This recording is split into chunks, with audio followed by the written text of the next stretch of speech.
Brady. Chad Huntley. David Bridges. John Chance. Tom Brokaw. Tonight, Hurricane Katrina, the long road back.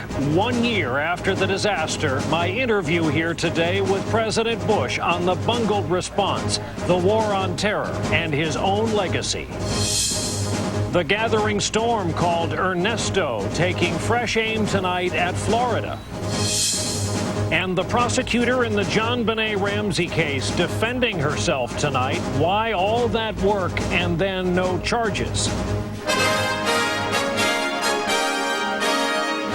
Hurricane Katrina, the long road back. This is NBC Nightly News with Brian Williams, reporting tonight from New Orleans. Good evening. We are broadcasting tonight from the Lower Ninth Ward, a now iconic neighborhood that few Americans outside of New Orleans had ever heard of just a year ago tonight. We'll start with the address of the house here behind us. It is 2120 Tennessee Street. The problem is this is the 2200 block, meaning this house was brought here by the water and deposited on top of a pickup truck. And to give you more of an idea where we are from our high camera location, we're about 2 blocks in from the point at which the levee gave way, flooding the Lower Ninth Ward neighborhood so violently. Of course, we knew none of what was about to happen just a year ago, just that a very big storm was on its way here. Here is how we started that broadcast exactly 1 year ago tonight. Coming ashore, a brutal Category 4, lashing winds, blinding rain, and a massive storm surge. Hurricane Katrina plows into the Gulf Coast. Of course, we all know what happened next, and today here in New Orleans and throughout this region, really, they paused to remember. They remembered with wreaths and with ringing bells the approximately 1,700 people who died in this region when the wind and the water rushed in and assistance did not. President Bush was here today and again admitted that the government response fell short at all levels, in his words. He spoke at the city's oldest high school. He visited local music legend Fats Domino. He covered a lot of ground, and in the blazing mid-afternoon sun, he took time for a wide-ranging and exclusive conversation with us. And we started with the topic at hand, his handling of the disaster that started with the storm that came ashore here a year ago today. You have apologized for the damage, but what about the damage to your presidency? And Mr. President, here's what I mean. Most of the analysts call it your low point. A lot of Americans are always going to believe that that weekend, that week, you were watching something on television other than what they were seeing.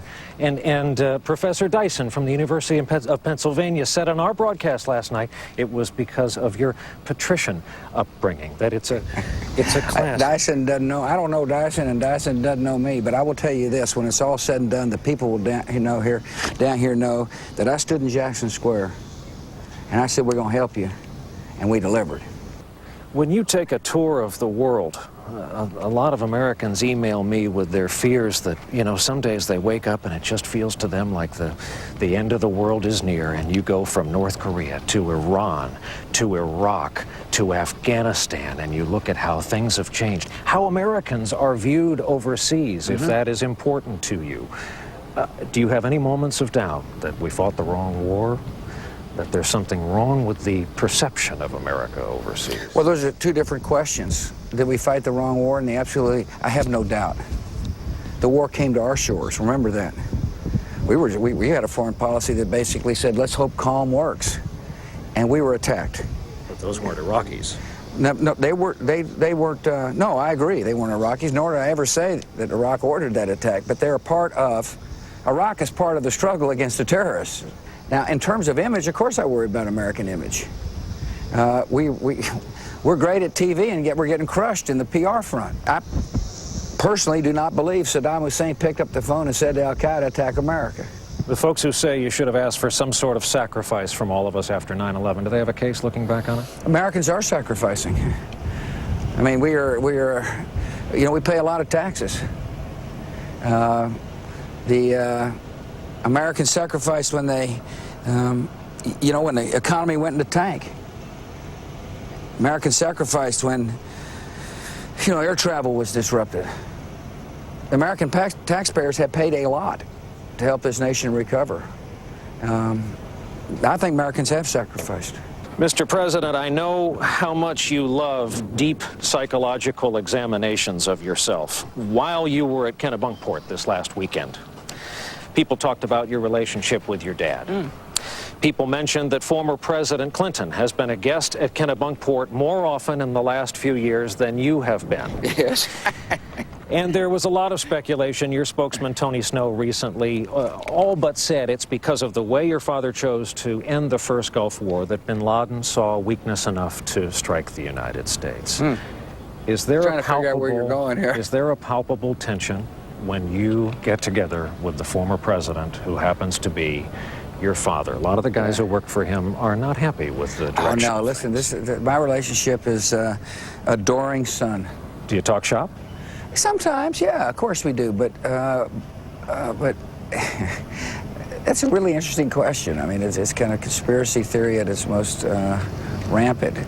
My dad means the world to me as a loving dad. He gave me the greatest gift a father can give a child, which is unconditional love. And yeah, we go out and kind of float around there trying to catch some fish and chat and talk, but he understands what it means to be president. He understands oftentimes I have information that he doesn't have. And he also understands how difficult the world is today. And I explain my strategy to him. I explain exactly what I just explained to you down there about how I view the current tensions. And he takes it on board, and he leaves me with this thought: I love you, son. A portion of our interesting conversation here today with President Bush, and we'll have more later in the broadcast, including a more personal angle. There is news in the world of politics as well. While the president was here in New Orleans today, his Secretary of Defense, Donald Rumsfeld, was on the road in Salt Lake City, unleashing a harsh new attack on critics of the administration's war policy. For more on that, we are joined now by NBC News Pentagon correspondent Jim Miklaszewski. And Jim, the president told me here today he did not know that Rumsfeld was giving this speech today. Well, Brian, the president may not have known the particulars of today's speech, but Rumsfeld's remarks appear to be part of a larger, carefully choreographed defense of the administration's handling of the war in Iraq. And in his speech before the American Legion, Secretary Rumsfeld pointedly said his critics were trying to appease, or his critics were acting much like those who tried to appease Adolf Hitler and the Nazis prior to World War II. Once again, we face similar challenges in efforts to confront the rising threat of a new type of fascism. Can we truly afford to believe that somehow, some way, vicious extremists can be appeased? Can we really afford to return to the destructive view that America, not the enemy, but America is the source of the world's troubles? The consequences are too severe, the struggle too important to have the luxury of returning to that old mentality of blame America first. Now, Democrats quickly fired back, calling Rumsfeld's remarks hard-line right-wing rhetoric designed to cover up his own incompetence. For his part, Rumsfeld only acknowledged today that mistakes are made in every war. Brian? Jim Miklaszewski at the Pentagon tonight. Jim, thanks for that. Tonight, once again, weather is making news. Tropical storm Ernesto is set to make landfall in South Florida tonight, with hurricane watches posted at this hour along the South Georgia coast as far north as North Carolina. NBC's Mark Potter is with us tonight from Miami Beach with more on this. Mark, good evening. Good evening to you, Brian. The heavy rains began this afternoon, and even though Ernesto is not a hurricane, it's still a big problem for a lot of people here. Just before the rains fell, South Floridians were still preparing, putting up shutters, filling sandbags, and once again, stocking up. I'm getting too old for this, you know. Not again, you know. And remembering last year's long gas lines after the hurricanes, People this time formed huge lines before the storm. It's real crazy now. It's real crazy. But the biggest concern is for Florida homeowners reeling from 8 hurricanes in the past 2 years. Some 20,000 homes in the Miami-Fort Lauderdale area still have blue tarps over their damaged roofs. Joe Alvarez's roof was torn apart by hurricane. Predict as much as 10 inches of rain and worry about flooding and power outages. Brian? Mark, thanks for that. Mark Potter in Miami Beach, where it's already getting sporty there this evening. Also tonight, a late development in that plane crash in Kentucky that killed 49 people over the weekend. It concerns who was and who should have been in the control tower on the morning that jet took off on the wrong runway. We'll get the latest on that now from NBC News correspondent Tom Costello, who's in Lexington for us tonight. Tom, good evening to you.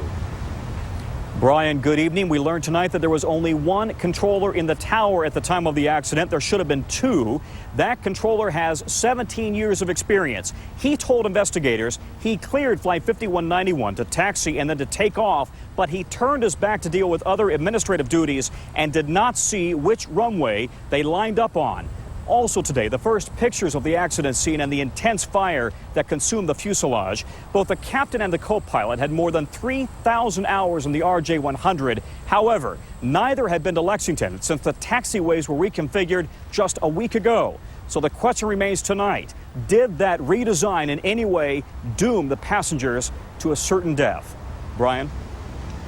Tom, thanks for that reporting. Tom Costello in Lexington, Kentucky tonight. We'll take a break here this evening when NBC Nightly News continues from the lower 9th Ward in New Orleans. Some of this day's other news, including the district attorney in the JonBenet Ramsey case defending herself now after the fiasco.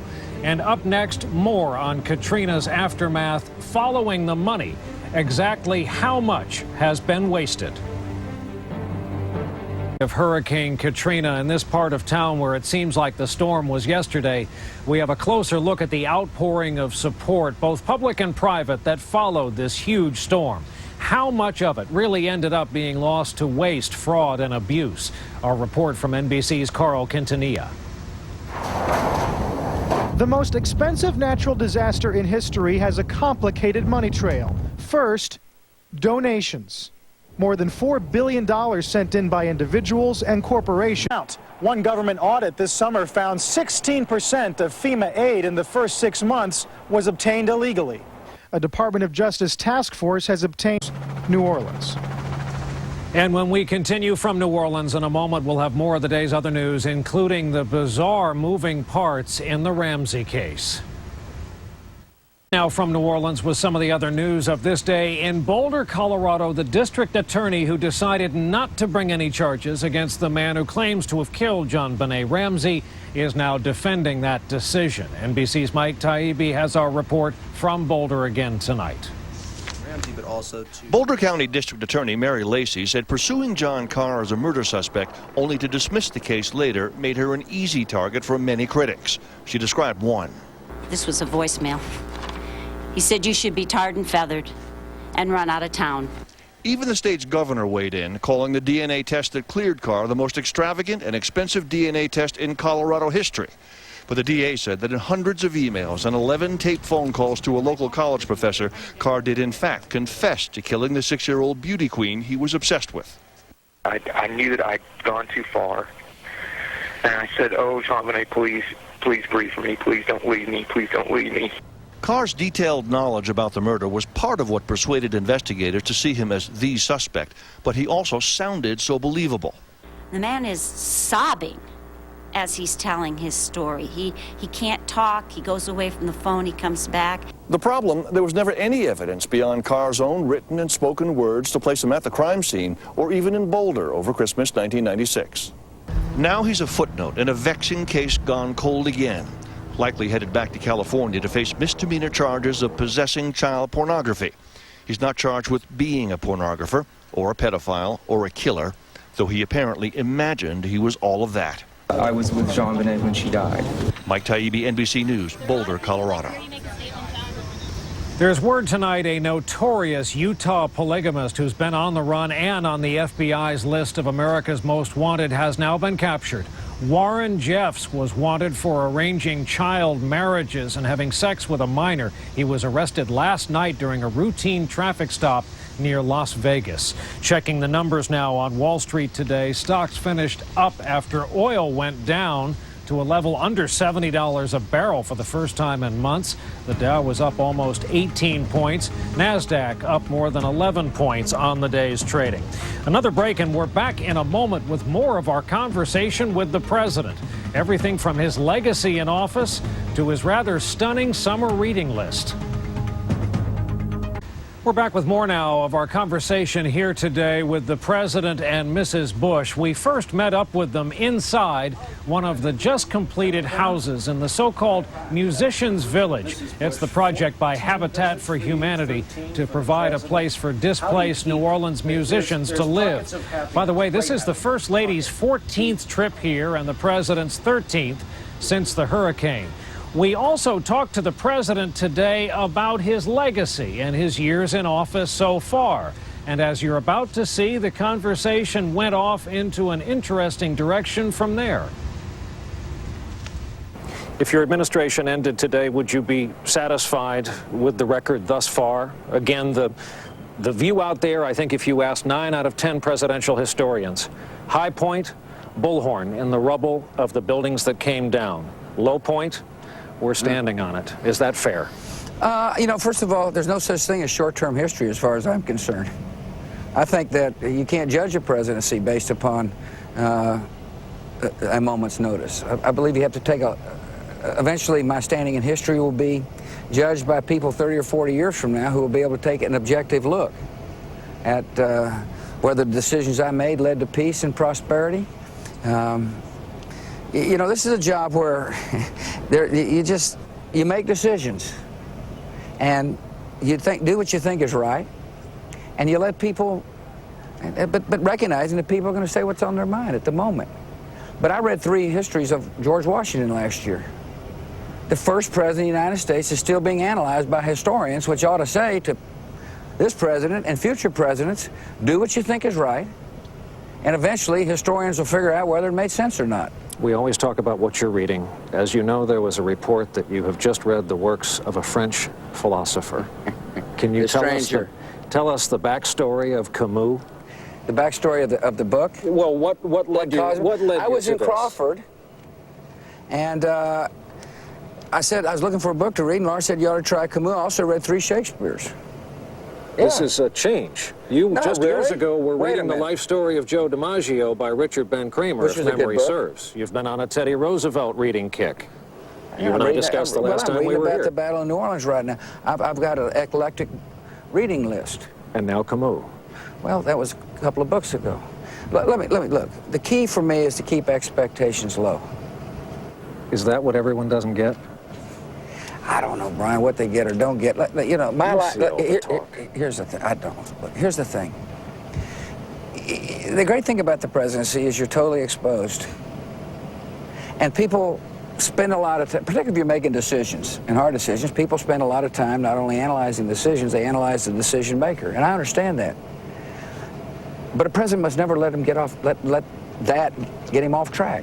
Even if you're frustrated that we're getting something wrong. You have to do what you think is. If we're getting something wrong, we change it. How have you been read wrong?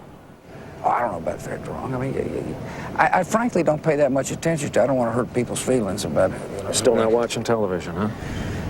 Oh, I watched a good baseball game. President George W. Bush, well-known baseball fan, and who knew, a late-in-life convert to the works of William Shakespeare. Just part of our conversation with him here today in New Orleans. That is our broadcast for this Tuesday night. Thank you, as always, for being with us. I'm Brian Williams, reporting tonight from the Lower Ninth Ward. We will see you back in New York tomorrow evening. Good night.